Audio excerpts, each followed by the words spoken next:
Breaking the pot is the judgement. ఉదయకాల సమయంలో నేను శాబదేశపు రాణి గురించి మాట్లాడుతున్నాను, దక్షిణ దేశపు రాణి గురించి మాట్లాడుతున్నాను. సాక్షాత్తు యేసుక్రీస్తు ప్రభువారు ఆ యొక్క దక్షిణ దేశపు రాణి గురించి మాట్లాడుతున్నాడు.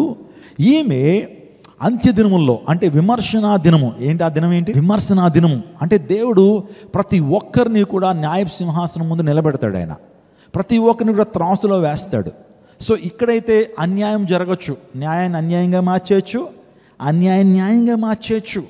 ఆ తర్వాత ఇక్కడ వ్యవస్థలన్నీ కూడా నిజంగా మనకు అంత సంతృప్తికరంగా లేకపోయి ఉండొచ్చు, కానీ దేవుని యొక్క వ్యవస్థ, ఆయన సిస్టమ్ ఎలా ఉంటుందంటే చాలా పగడ్బందీగా ఉంటుంది, చాలా క్లారిటీతో ఉంటుంది. ఆయన యొక్క సిస్టమ్ చాలా కరెక్ట్గా ఉంటుంది. ప్రైజ్ కూడా హల్లెలూయా, హల్లెలూయా.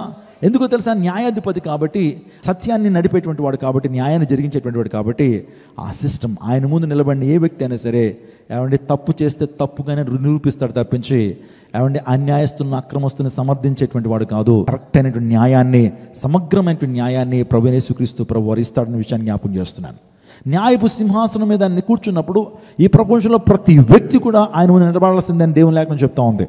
అతను సుప్రీంకోర్టు చీఫ్ జస్టిస్ కావచ్చు, అమెరికన్ ప్రెసిడెంట్ కావచ్చు, రష్యన్ ప్రెసిడెంట్ కావచ్చు, ఎవరైనా సరే ఒకరోజు ప్రతి ఒక్కళ్ళు కూడా న్యాయపు సింహాసనం మీద ప్రభు కూర్చున్నప్పుడు ఆ విమర్శన దినమున ఆయన ముందు నిలబడాలా, లెక్క అప్పగించాలా, వారి జీవితాన్ని బట్టి లెక్క అప్పగించాలి. కాబట్టి ఆ దినాన్ని, ఆ విమర్శన దినాన్ని తప్పించుకోవాలంటే నువ్వు యేసయ్యను సొంత రక్షణ అంగీకరించాలి. తద్వారా దేవుడు ఆ యొక్క భయంకరమైన తీర్పు దినం నుంచి నేను రక్షిస్తాడు. నా ప్రియ దేవుచున్నాగమా, నేను ఈ రోజున ఒక మాటని మీకు చెప్పడానికి ఇష్టపడుతున్నాను. మనం ఏమని ప్రార్థన చేయాలి? అసలు ప్రార్థన చేయమంటున్నారు, మేము ఎలా ప్రార్థన చేయాలి, ఏమని ప్రార్థన చేయాలి, మా ప్రార్థన అంశాలు ఏమై ఉండాలి అని అంటే, మొదటగా నువ్వు చేయాల్సిన ప్రార్థన ఏంటంటే, ధర్మశాస్త్రంలో ఉంటే ఆశ్చర్యకరమైన సంగతి నేను తెలుసుకున్నట్లు నా కనులు తెరవాయి. వాక్యాన్ని వింటున్నావు, అర్థమవుతుందా? ప్రభువా, దేవుని వాక్యాన్ని నేను వింటున్నాను, అది ఇంకా నాకు బాగా కాంప్రహెండ్ అవ్వాలి, బాగా అర్థం అవ్వాలి. నీ యొక్క ధర్మశాస్త్రంలో ఆశ్చర్యకరమైన సంగతి నేను తెలుసుకున్నట్లు నా కనులేం చేయి, తెరువు. కీర్తన 119 కీర్తన 18 చరణం చదువుదాం.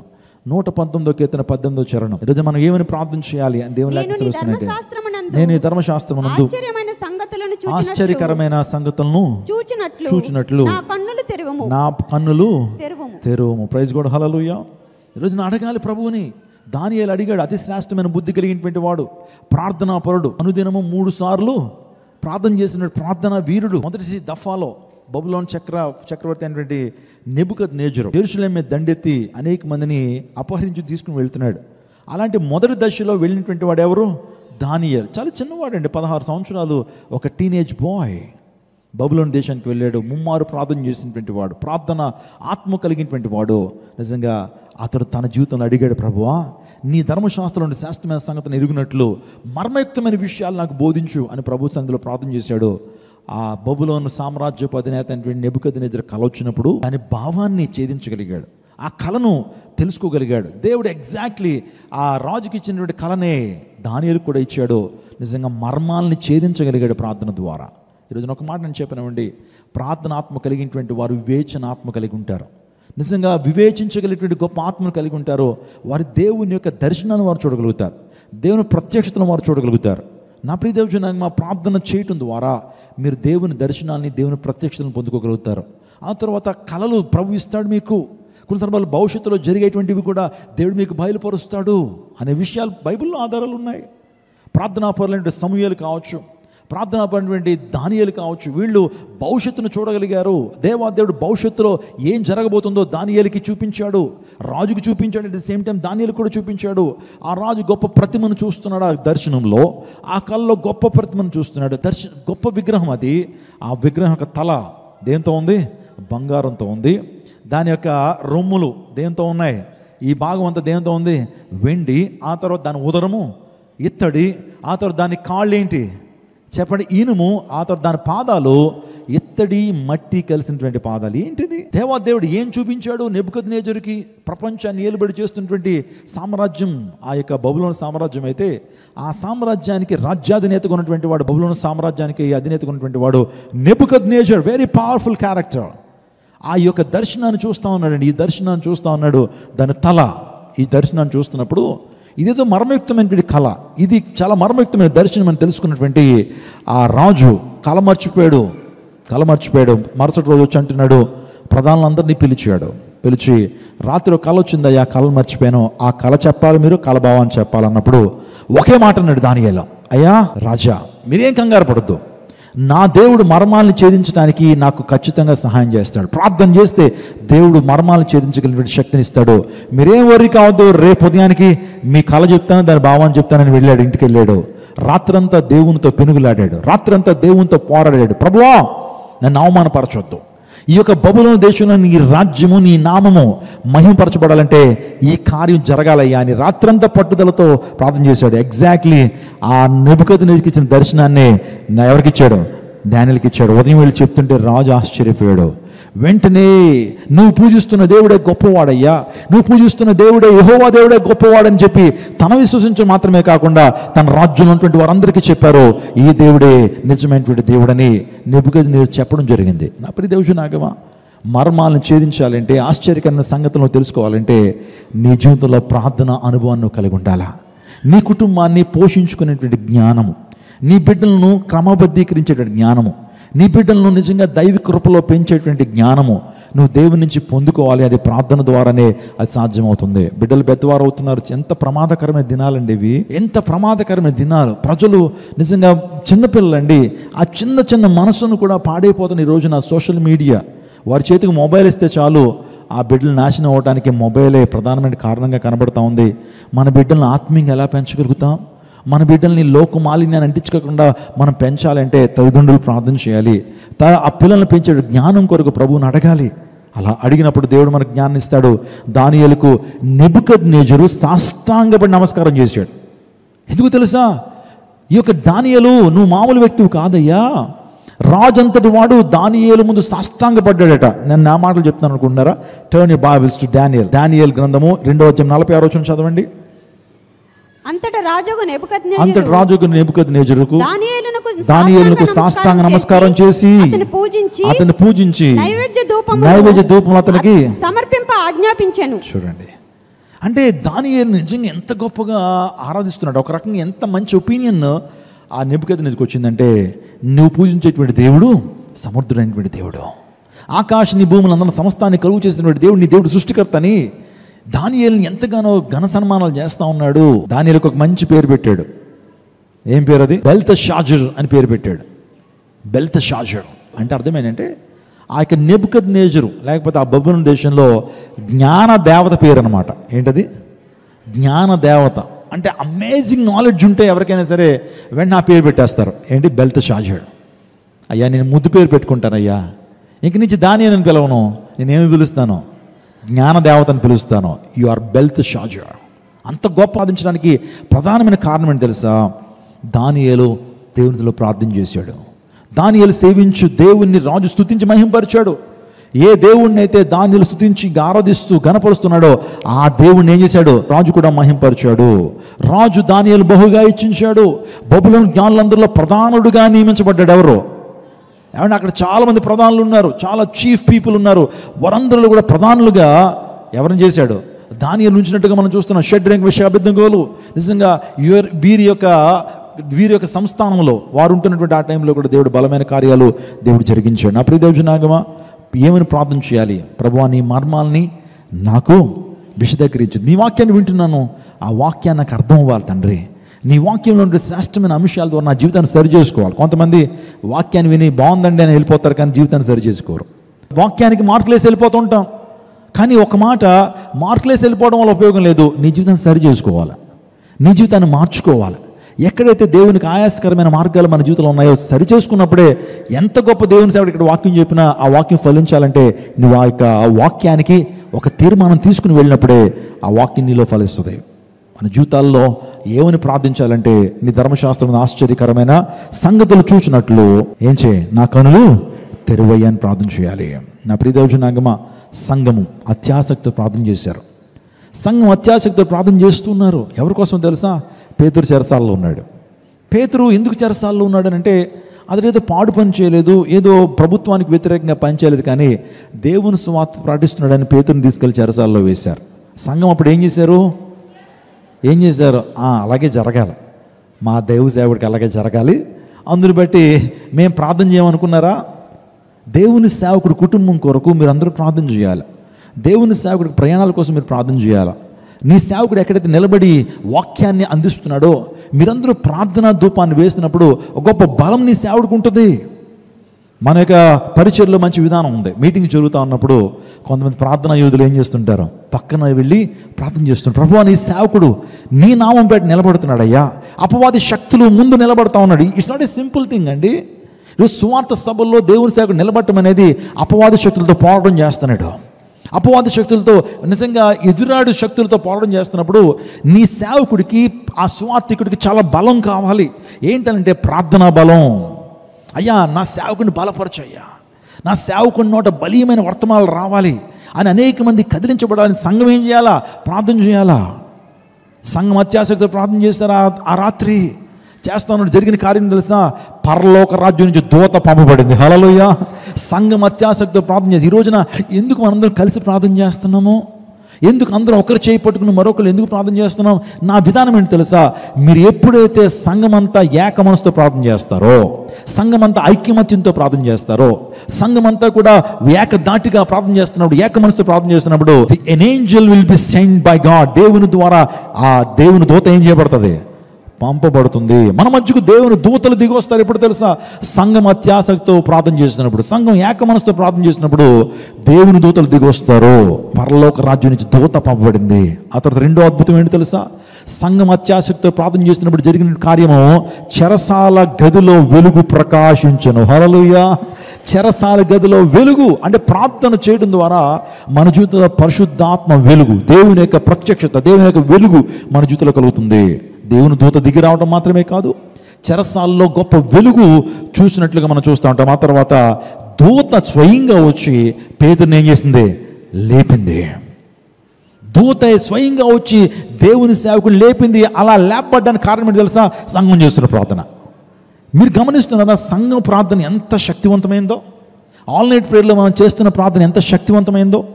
సంఘం అంతా కలిసి ప్రార్థన చేస్తూ ఉన్నప్పుడు దేవుని కార్యాలు బహుబలంగా జరుగుతాయి. అందరూ బట్టి అందరూ ప్రార్థన చేయాలి, ప్రభువా మా సంఘంలో ఏకాత్మను అనుగ్రహించాడు తండ్రి. అందరూ ఏక మనసుతో ఉండాలి, ఒకే మనసు, ఏమంటే ఒకే ఆత్మ, ఒకే మనసు కలిగి ఉండి ప్రార్థన చేస్తున్నప్పుడు మంచి సహృదయంతో, మంచి పాజిటివ్ యాటిట్యూడ్తో మనం ప్రార్థన చేసినప్పుడు దేవుని కార్యాలు బలంగా జరుగుతాయి. దేవుని రాజ్యం నుంచి దేవుని దూత పంపబడుతుంది. చీకటి బ్రతుకులు వెలుగుమయం అవుతాయి. దూత వచ్చి పేతురుని లేపినట్లుగా మనం చూస్తున్నాం. ఆ తర్వాత నాలుగో కార్యం ఏంటి తెలుసా, ఎప్పుడైతే సంఖ్యలు ఊడిపడిపోయినాయి. హల్లెలూయా. సంఘం అత్యాసక్తితో ప్రార్థన చేసినప్పుడు మనుషుల యొక్క సంఖ్యలు ఏం చేయబడతాయి? ఈరోజు అనేక మంది సంఖ్యల చేత బంధించబడ్డారు కదండి. లేదా ఏదో మన బిడ్డల సంఖ్యల చేత బంధించబడలేదా? యవనస్తుల సంఖ్యల చేత బంధించబడలేదా? ఏదో సంఖ్యల చేత బంధించబడి దాని నుంచి విడుదల లేక సతమతం అవుతున్న అనేక మందికి మనం చేసే ప్రార్థన ద్వారా సంఖ్యలు ఏం చేయబడతాయి? విడుదల చేయబడతాయి. అనేక మీరు రకరకాల దురాత్మలు చేత పట్టి పీడించబడుతున్నారు. ఈ రోజున యవనస్తులైనటువంటి వారు ఏదైనా భయంకరమైనటువంటి పాపంలో వారు జీవిస్తూ ఉన్నారు. ఈరోజున అక్కడి నుంచి విడుదల కావాలంటే ప్రార్థన మాత్రమే సంఖ్యల నుంచి ఏం చేయబడుతుంది, బంధకాల నుంచి విడుదల మనకిస్తుంది. సంఖ్యలు విడుదల చేయబడ్డాయి. ఆ తర్వాత ఇంకా చెప్పాలంటే అప్పుడు ఆ దేవుని చెప్తుంది, నడుం కట్టుకుని చెప్పులు తొడుక్కో అన్నారు. స్తోత్రం చెప్పండి.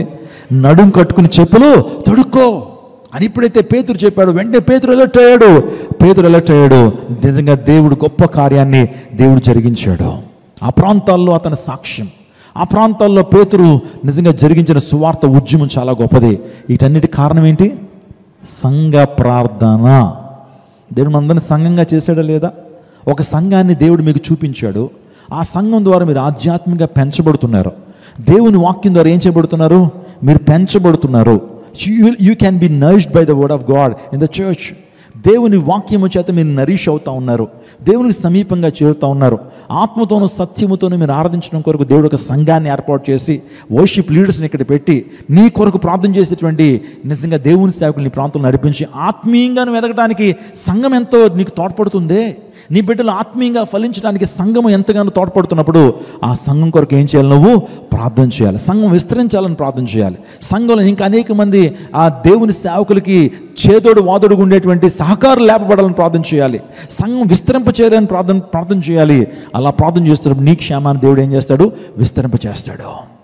నా ప్రియదేవచనాగమా, రెండోదిగా మనం ఏం చేయాలంటే ప్రతి ఒక్కరు కూడా రక్షణ కొరకు, ప్రొటెక్షన్ కొరకు ప్రార్థన చేయాలి.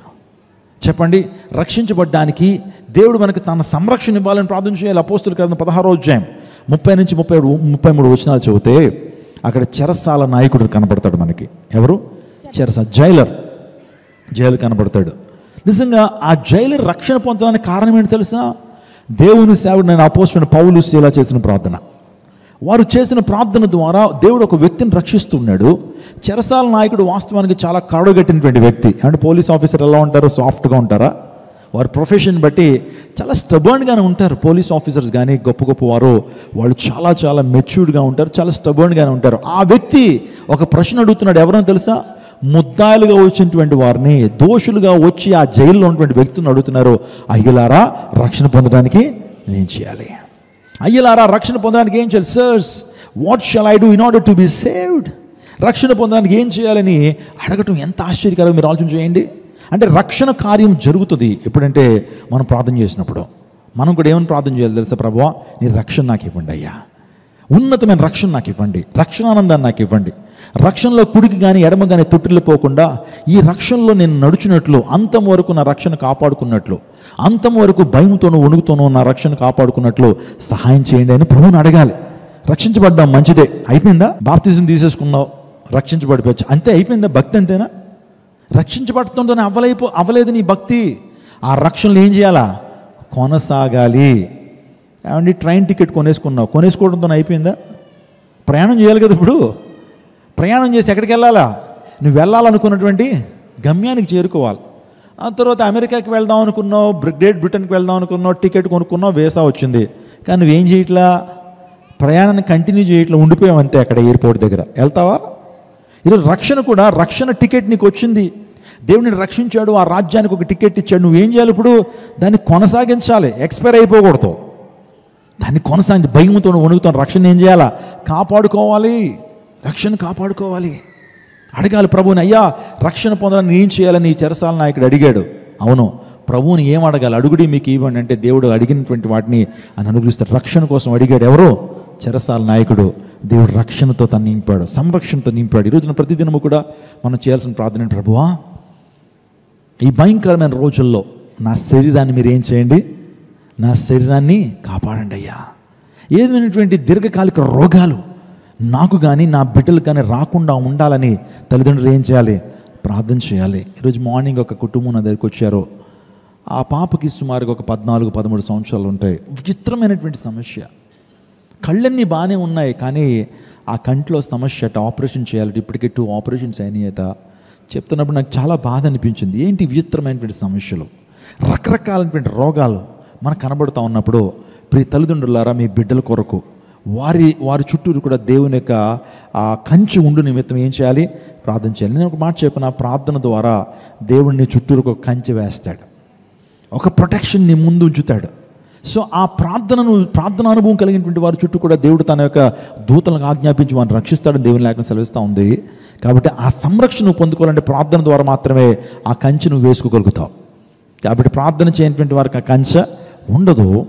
యోబు చుట్టూరు కూడా దేవుడు ఏముంచాడు? కంచె ఉంచాడు. ఎందుకు ఆ కంచె ఉంచాడంటే అతడు ప్రార్థనా యోధుడు కాబట్టి యోబు చుట్టూరు కూడా ప్రార్థనా కంచె ప్రభు వేశాడు. సాతాను అంటున్నాడు, ప్రభు ఆ ప్రార్థనా కంచె వేసుకొని నేను ఏం చేస్తాను? ఇంకా నేనేమన్నా ముట్టుకోగలనా యోబుని టచ్ చేయాలంటే ఆయన చుట్టూరు ఏముంది? నీ చుట్టూరు కూడా ప్రార్థనా కంచె ఆ వలయం ఉంటే ఎవడేం చేయగలుగుతాడు? నేనే సాతాను నేను ముట్టుకోగలుగుతాడా? ప్రార్థనా కంచె వీక్ అయిపోయింది నీది. ఇది మన జీవితాల్లో కూడా ప్రార్థనా కంచె వేసుకోవాలి. ప్రతి దినము దాన్ని మెయింటైన్ చేయాలా. ప్రతి దినము కూడా ప్రార్థనా కంచె ఎలా ఉందో చెక్ చేసుకుంటూ మన యొక్క ఆధ్యాత్మికతను సరి చేసుకుంటూ దేవుని యొక్క కృపలో మనం ముందుకు కొనసాగుతూ ఉండాలి. తద్వారా దుష్టుడు మనల్ని ఏం చేయలేడు? ముట్టుకోలేడు. దుష్టుడు మనల్ని ప్రభావితం చేయలేడు. దేవుని కృపలో మనము వర్ధిల్లగలుగుతాం. నా ప్రతివచన మా జైలు అధికారి రక్షణ కోసం అడిగాడు. దేవుడు ఆన్సర్ ఇచ్చాడా లేదా? రక్షణ పొందడానికి ఏం చేయాలని వారిని అడిగినప్పుడు, నీవు ప్రభువుని యేసునందు విశ్వాసం ఉంచు, నీవు నీ కుటుంబం రక్షించబడతారని ప్రభు ఎప్పుడైతే చెప్పగానే నిజంగా చెరసాల నాయకుడు రక్షణ పొందాడు. దేవుని యొక్క కుమారుడిగా ఆ వ్యక్తి మారాడు. తన రక్షణ పొందడం మాత్రమే కాకుండా తన కుటుంబాన్ని రక్షించుకోగలిగాడు. నా ప్రియదర్శనాగమా, ఒకటి మన జీవితంలో దేవుని వాక్యం మనకు అర్థం అవ్వాలని, గ్రహింపులైన గొప్ప సంగతులు మనం తెలుసుకోవాలని ప్రార్థన చేయాలి. రెండవదిగా రక్షణ కోసం ప్రార్థన చేయాలి. ఇంకా చాలామంది రక్షణ లేనిటువంటి వారి ప్రాంతంలో ఉన్నారు, యవనస్తులు ఈ ప్రాంతంలో ఉన్నారు. నువ్వు చేయాల్సిన ప్రార్థన ఏంటి తెలుసా? ప్రభు నేను ఈరోజు నన్ను రక్షించు. ప్రభువా ఈరోజు నన్ను రక్షించు తండ్రి, నీ యొక్క ఆత్మచేత నన్ను నింపండి, పాపపు వ్యసనాల నుంచి నాకు విడుదలనివ్వండి, బంధకాల నుంచి నాకు విడుదలనివ్వండి, పాపపు సంఖ్యల నుంచి నాకు విడుదలనివ్వండి, చీకటిలోంచి ఆశ్చర్యకరమైన వెలుగులోకి నన్ను నడిపించండి అని ప్రభు సందులో రక్షణ కోసం అడగాలి. రక్షించబడిన వారి ప్రొటెక్షన్ కోసం దేవుణ్ణి అడగాలి. ఆ తర్వాత మూడో చెప్పన ఆశీర్వాదం కొరకు ప్రభుని అడగాల. ఆశీర్వాదం కొరకు ప్రభు సందులో ప్రార్థన చేయాలి. అయ్యా నన్ను దీవించయ్యా, నన్ను ఆశీర్వదించయ్యా, నన్ను ఆశీర్వాదకరంగా నన్ను మార్చయ్యా అని ప్రభు సందులో ప్రార్థన చేయాలా. ఏ ఆశీర్వాదము? ఆత్మ సంబంధమైన ఆశీర్వాదం. యాకోబు తన జీవితంలో ప్రార్థన చేస్తున్నాడు. ఆ బెహర్షెబా దగ్గరికి వచ్చాడు, ఒక్కడిగా వెళ్ళాడు తన మామ అయినటువంటి ఎవరో లాబాను దగ్గరికి. వివాహం అయిపోయింది, ఆస్తి పెరిగిపోయింది. ఒక్కడిగా వెళ్ళినటువంటి వాడు ఏమంటే గొర్రెలు మేకలు ఇంకా చెప్పండి విస్తారమైన ఆస్తిని పొందేసుకున్నాడు. ఇంకా తన జీవితంలో ప్రకృతి సంబంధమైన మాటలో ఫిజికల్ బ్లెస్సింగ్స్ అన్నీ కూడా పొందుకున్నాడు. కానీ అతని జీవితంలో లేనిదేంటి? ఆత్మీయ ఆశీర్వాదం. అప్పుడు వచ్చాడు, ఒక్కడిగా మిగిలిపోయాడు. ఆ రాత్రి దేవుణ్ణి అడుగుతున్నాడు, అయ్యా నన్ను దీవించయ్యా, ఈ రాత్రి నన్ను దీవించయ్యా, నన్ను దీవించకపోతే నేను నిన్ను విడిచిపెట్టను, until you bless me I will not leave you అని ప్రార్థన చేశాడు. ఆత్మీయ ఆశీర్వాదాల కొరకు అడిగాడు ప్రభువుని. ఈరోజు మనము శారీరక సంబంధమైన ఆశీర్వాదాల కోసం అడుగుతాం. We ask God to bless us physically. కానీ మన జీవితాల్లో స్పిరిచువల్గా బ్లెస్ అవ్వాలని ప్రభువుని కోరుకోవాలి. యాకోబు చేసిందే. So Jacob asked God to fill his spirit. అతని యొక్క జీవితంలో దేవుని ఆత్మతో నింపబడాలని ప్రార్థన చేశాడు. దేవుడు గొప్ప శక్తితో యాకోబుని నింపాడు, ఆశీర్వాదంతో అతన్ని పంపించాడు. ప్రైజ్ కూడా హల్లెలూయా.